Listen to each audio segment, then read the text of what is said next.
once knew a nigga whose real name was William. His primary concern was making $1 million, being the illest hustler that the world ever seen. He used to fuck movie stars and sniff coke in his dreams. A corrupted young mind at the age of 13. Nigga never had a father and his mom was a fiend. She put the pipe down, but for every year she was sober, her son's heart simultaneously grew colder. He started hanging out, selling bags in the projects, checking the young chicks looking for hit and run prospects. He was fascinated by material objects, but he understood money never bought respect. He built a reputation cause he could hustle and steal, but got locked once and didn't hesitate to squeal. So criminals he chilled with didn't think he was real. You see, me and niggas like this have never been equal. I don't project my insecurities on other people. He fiended for props like addicts with pipes and needles, and so he felt he had to prove to everyone he was evil. A feeble-minded young man with infinite potential, the product of a ghetto-bred capitalistic mental. Coincidentally dropped out of school to sell weed, dancing with the devil, smoked until his eyes would bleed. But he was sick of selling trees and gave in to his greed.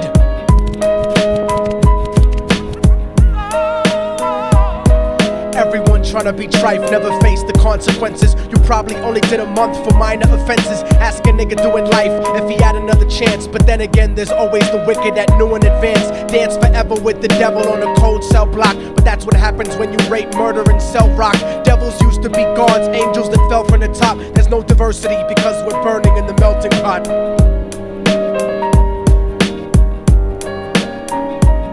So Billy started robbing niggas, anything he could do to get his respect back in the eyes of his crew. Starting fights over little shit up on the block. Stepped up to selling mothers and brothers the crack rock. Working overtime, making money for the crack spot. Hit the jackpot and wanted to move up to cocaine, fulfilling the Scarface fantasy stuck in his brain. Tired of the block niggas treating him the same. He wanted to be major like the cutthroats and the thugs. But when he tried to step to him, niggas showed him no love. They told him any motherfucking coward can sell drugs. Any bitch nigga with a gun can bust slugs. Any nigga with a red shirt can front like a blood. Even Puffy smoked the motherfucker up in the club. But only a real thug can stab someone till they die. Standing in front of them, staring straight into their eyes, Billy realized that these men were well guarded, and they wanted to test him before business started. Suggested raping a bitch to prove he was cold-hearted. So now he had a choice between going back to his life or making money with made men. Up in the sight, his dreams about cars and ice made him agree a hardcore nigga is all he ever wanted to be. And so he met them Friday night at 2:45.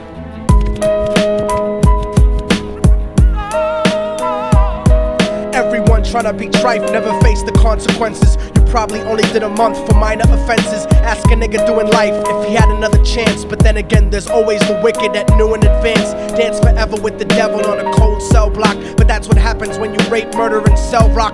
Devils used to be gods, angels that fell from the top. There's no diversity because we're burning in the melting pot.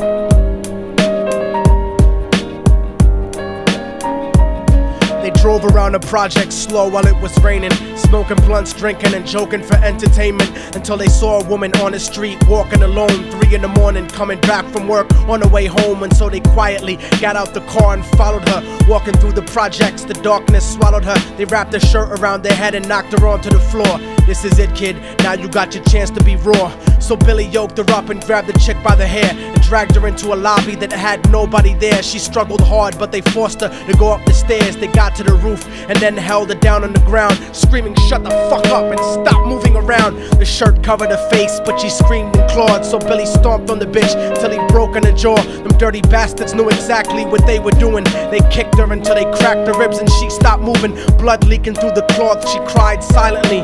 And then they all proceeded to rape her violently. Billy was made to go first, but each of them took a turn, ripping her up and choking her until her throat burned. Her broken jaw mumbled for God, but they weren't concerned. When they were done and she was lying bloody, broken and bruised, one of them niggas pulled out a brand new 22. They told him that she was a witness for what she'd gone through, and if he killed her, he was guaranteed a spot in the crew. He thought about it for a minute, she was practically dead, and so he leaned over and put the gun right to her head. I'm falling and I can't turn back.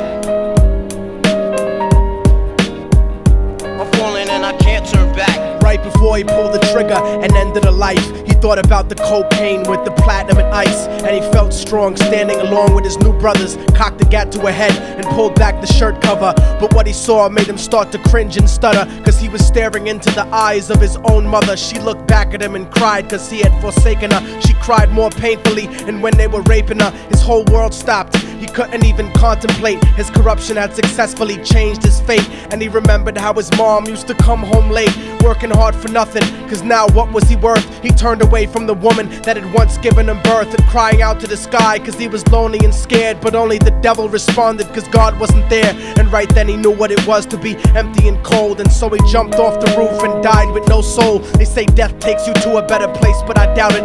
After that they killed his mother and never spoke about it. And listen, cause the story that I'm telling is true, cause I was there with Billy Jacobs and I raped his mom too. And now the devil follows me everywhere that I go. In fact, I'm sure he's standing among one of you at my shows, in every street cipher listening to Little Thug's flow. He could be standing right next to you and you wouldn't know. The devil grows inside the hearts of the selfish and wicked. White, brown, yellow and black color is not restricted. You have a self-destructive destiny when you're inflicted, and you'll be one of God's children that fell from the top. There's no diversity because we're burning in the melting pot. So when the devil wants to dance with you, you better say never, because a dance with the devil might last you forever.